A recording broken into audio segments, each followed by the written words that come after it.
Today's story is Anomaly Part 2, Crescent Moon by RandoCalrissian. Night fell quicker than she expected. Jennifer wasn't sure if days moved quicker on Jupiter, or if the pure shock of everything she just heard caused her to not feel the perception of time. Either way, it didn't really matter. How fast time moved on Jupiter was the least of her concerns. It was getting closer and closer to the time they had to depart to Crescent Moon. Not only a place that she had never been, but a place she had never even heard a description of.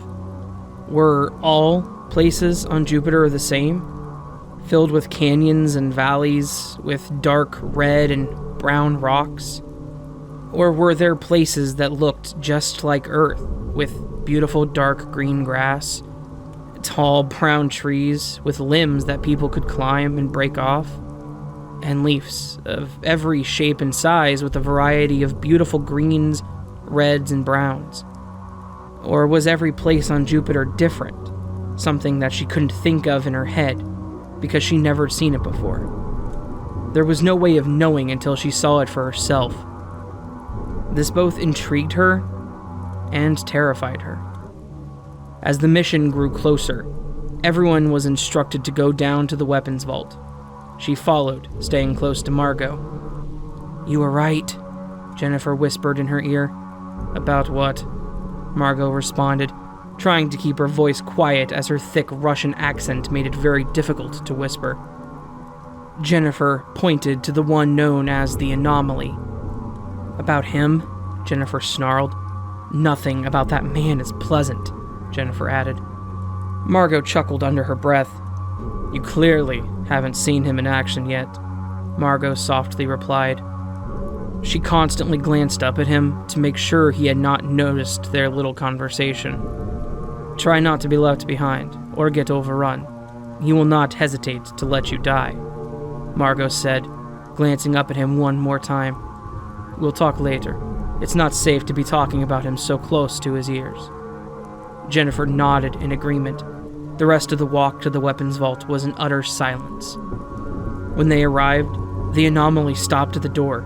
He grabbed the handle and turned around to address his team. "Take only what you need," he said, slowly opening the door. "2 guns per person, enough ammo to get in and get out. And remember, don't get left behind or overrun," he said as he shot a glance toward Jennifer and Margot. "Because if you do, I will not hesitate to let you die," he said quietly, almost in a whisper. Jennifer began to breathe heavily. She was terrified. He was at least 20 feet in front of them. Not only that, but they were whispering. "There's no way he heard us, is there?" she asked, trying not to look at Margot. Margot was silent for a second. Her face was expressionless, and then she softly replied, "Oh, he heard us, and he wants us to know it." Jennifer entered into the weapons vault.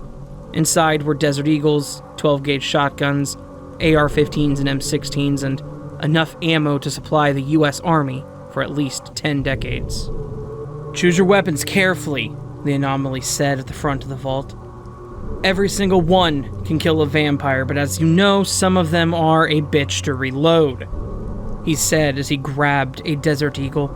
He took a belt full of extended magazines and put one in his gun, then holstered it. "All right, listen up," he shouted. "It's a 50-mile trip to Crescent Moon. We will be traveling with our hover jeeps," he said firmly. "They're quiet, which will allow us to get close to the town without being heard." He looked around the room at everybody, as if he had a secret that he could no longer contain. "However, there can only be 3 people to 1 jeep, so Joey and Johnson, you come with me. Margot, you take Miss Knox. Stay close. We don't want anyone getting lost." "And how will we find the survivors?" Jennifer asked. "Excellent question, Miss Knox," he said with a smirk. "The survivors are held up in an abandoned building on the edge of town," he added. "It's too easy," Jennifer said, while her fingers caressed her chin. "They wouldn't all be there together.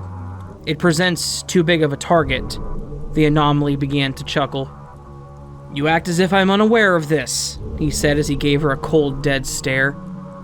Which is why we have these. He held up a small device. It almost looked like a hockey puck. It was small, black, and round. This Miss Knox is a life form scanner, he said, throwing it to her. When she caught it, she examined it, noticing a little red button on the top. Before you enter the building, you will push the little red button on top. It will then enter the nearest structure and scan everything inside. We know that there are 35 survivors, however, we do not know if they are all human. Lucky for us, vampires do not register as life forms. If the scanner reads anything less than 35 survivors, we will begin to check everyone's teeth. Why their teeth? Jennifer asked in utter confusion. Because, Miss Knox, the Anomaly scowled. The people in Crescent Moon have been trapped there for a very long time. They are surrounded by darkness and vampires, so it's safe to say that brushing their teeth every morning is the least of their concerns, he said, with a tone that one would use as if they were talking to a child. For example, if the scanner reads only 30 life forms, the people with the bad teeth will be taken out and put on the ship headed for Earth. However, people with pearly whites will be shot on sight, as they are more than likely vampires. More than likely? Jennifer said. More than likely. Her tone was full of anger this time. The system of finding vampires is flawed, she shouted. How so, Miss Knox? He asked sarcastically. First of all, stop fucking calling me that, she snapped.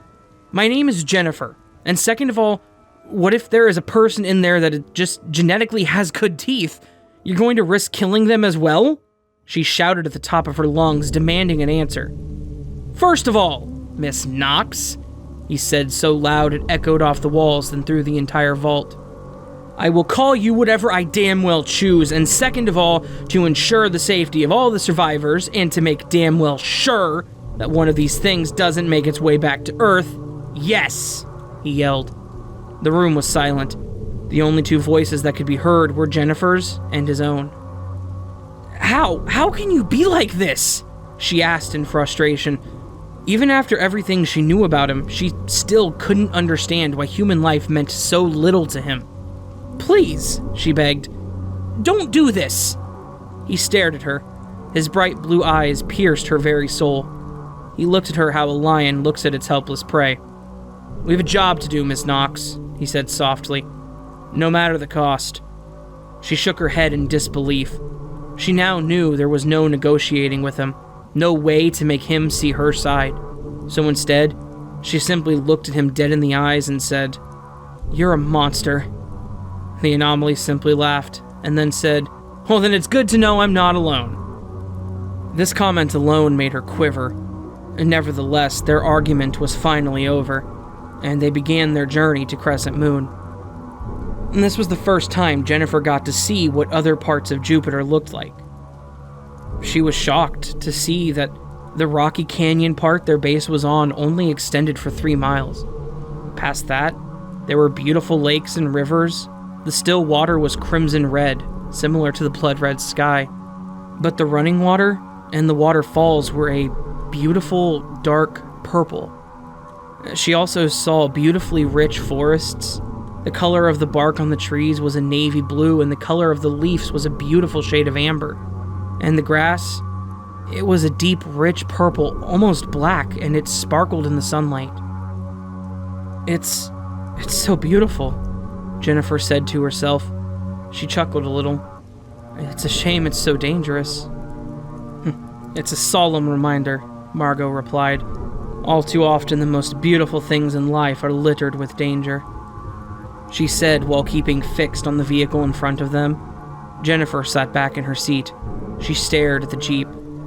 How can he be so cold? She asked. It's like you said, Margot said under her breath. He's a monster. She added with a tear streaming down her face. Jennifer looked at her. There was silence for a moment, and then Jennifer asked, You know something.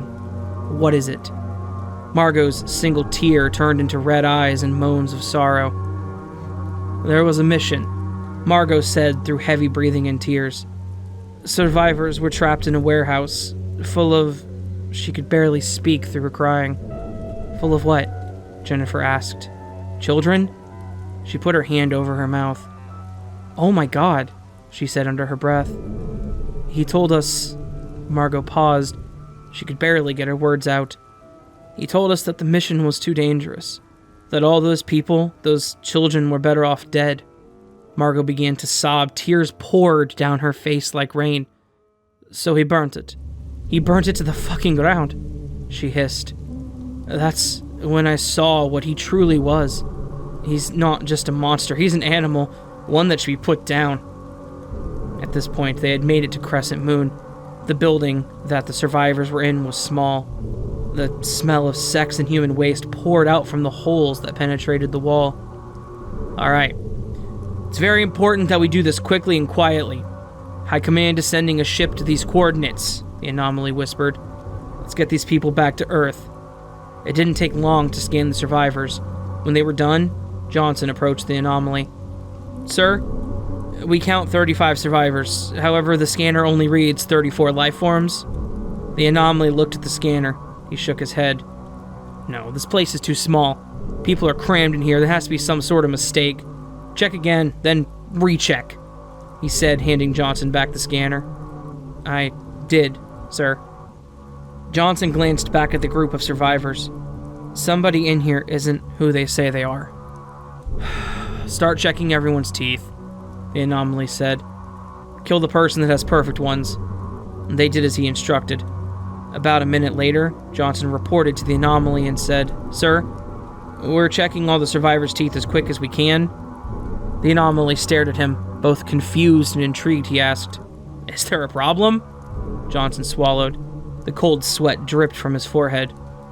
Well, there's a girl. He paused for a moment, clearly struggling to get his words out. She's giving us some trouble. The Anomaly stared back at Johnson with one eyebrow raised. Then you give her some trouble. This is a very simple task. I shouldn't have to hold your hand, he proclaimed with a hint of anger in his voice. Well, sir, it's not just that. Johnson looked back at the group of survivors, pointing to the woman sitting next to the young girl. It's also her mother. She won't even let us touch her. The Anomaly looked at both of them. He saw the pale young girl crying. Her jet black hair was a tangled mess full of moss and dirt. But of course, he had no sympathy for any of them. This was a mission to him and nothing more. He took his pistol out of his holster and marched over to the young girl. When he arrived to her, he pointed it straight at her head. Her mother began to cry out. Please, sir, she yelled while grabbing onto his leg. My daughter Maria, she's very self-conscious and she gets frightened easily. She knows her teeth are disgusting and she's very embarrassed by it. The Anomaly looked down at the mother and got into her face and shouted, I don't give a damn what she's embarrassed about. All I care about is keeping everyone here safe, and if you prevent me from doing that, I'll put a bullet in your head without even blinking. Now step aside. The mother moved out of the way with tears in her eyes, still begging him to leave her daughter alive. He looked down at the young girl. Her eyes were red. He couldn't tell if it was because she was frightened or if she was sleep-deprived. He pointed the gun straight at her head. The cold barrel touched her skin. She let out a hiss. He looked at her dead in the face and said, Now show me your goddamn teeth. Maria began to cry and shook her head. She still refused to open her mouth. The Anomaly began to clench his jaw and quietly said, I don't believe this bullet is meant for you, young lady, but if you keep trying my patience, you will give me no choice but to make it belong to you all the same. He slowly began to squeeze the trigger. At this point, she closed her eyes and opened her mouth, showing a stunning set of beautiful white teeth. However, before he could pull the trigger, her mother kicked the gun out of his hand and begged, Please, sir, she cried in agony. She's the only family I have left. Don't take her from me. She grabbed his leg, pleading for her life. But before he could react, there were multiple gunshots outside. Vampires! Jennifer yelled as she ran into the room. Get all the survivors back to the ship, he yelled. Take these two back to the base. She looked at him. Her face was filled with confusion. Nevertheless, she did as he said. He ran outside, looked at the swarm of vampires. Their gnarling teeth sounded like rain against glass. He took out his gun and fired at them. Their numbers dwindled down quickly. Before the fight even began, it was over, or so he thought. Just then, one jumped off the roof behind him. Before he could react, Jennifer came up from behind the beast and stabbed it through the heart with a wooden stake.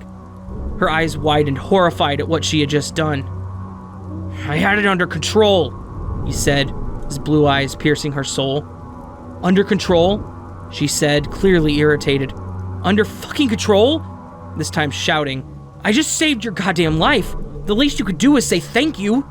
Her breathing was heavy as she stared at him. He stared back, his expression blank, his composure calm and collected. He took a deep breath and said, "How right you are." Jennifer stared at him in confusion. She didn't know whether to be frightened or thankful, so she just stayed on her guard, nodding her head as if to accept the thank you.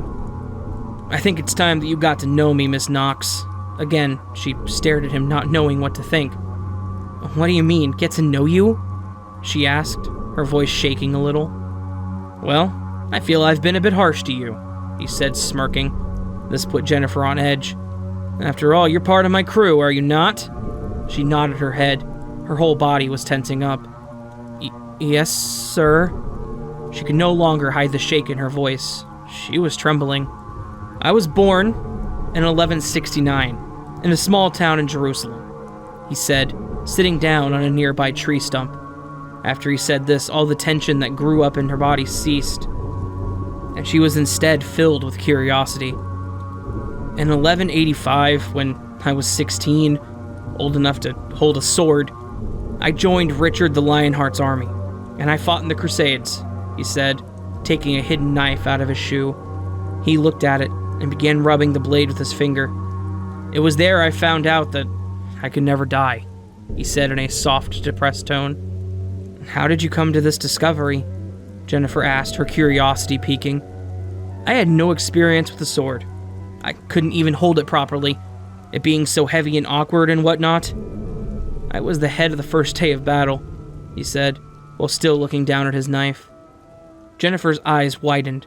She couldn't believe it. Was he crazy? Was he lying? She didn't care. She just wanted to hear more of the story. "And your body just got up?" she asked, side-glancing him. "No," he said abruptly. "My veins snaked out from my neck and reconnected to my head on my body." He started rubbing his neck, as if he could still feel the veins slithering out from them. "However, no one witnessed it, and I was able to go back to camp and continue to fight on another day." He paused, as if what he was about to say next hurt him. "Being a boy, I used this ability unwisely. Walking straight to the enemy camp, being the first in line for battle, I didn't care. After all, I had nothing to fear. I couldn't die." Jennifer stared at him, wondering what to say to all this. "Something worse happened, didn't it?" He glanced up at her. "Yeah," he said spitefully. 3 years later, I was stabbed in the heart. My friends, people I trusted, watched that happen. They watched how my body healed and how I couldn't die." He swallowed. "They accused me of witchcraft, demon worship, and they even tried to burn me at the stake. I survived feeling every inch of the scalding hot fire. But believe it or not, something worse happened than that. My family died, killed by the very people I trusted, so I left Jerusalem and lived on. It seems like every 50 years there was always one more war to fight, and now almost 3,000 years later, I'm here." As intrigued as Jennifer was, she was almost confused. She looked at him and asked, "Why are you telling me this?" "Consider it a funeral present." She looked at him funny. "Excuse me?" she asked, angry with one eyebrow raised. He giggled a little. "Miss Knox," he said, getting off the stump and resting his hand on her shoulder. His face moved from one of humor to a blank, cold expression. "My condolences." Before she could react, he stabbed a wooden stake through her stomach.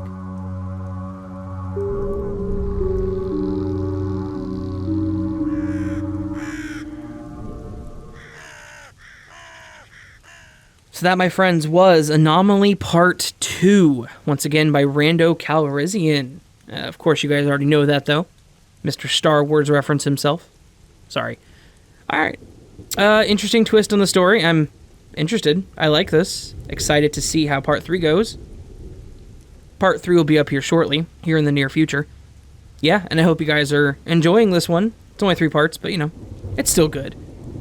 Yeah. So like I said, hope you guys enjoyed this. If you did enjoy this and would like more content like this, or content that is so vastly different, it's like comparing nylon to panda bears, please consider joining the Nevermore. To join the Nevermore, all you got to do is hit that little subscribe button and the bell icon next to it. And you can also support the Nevermore by clicking one of those links down in the description below. All that said, my lovely listeners, my good friends, I hope you're having a wonderful day, and I hope you're having a good week. If not, let me know. Maybe we can talk about what's going on. You never know. Alright, guys. I'll see y'all in the next video. Until then, much love and sleep well.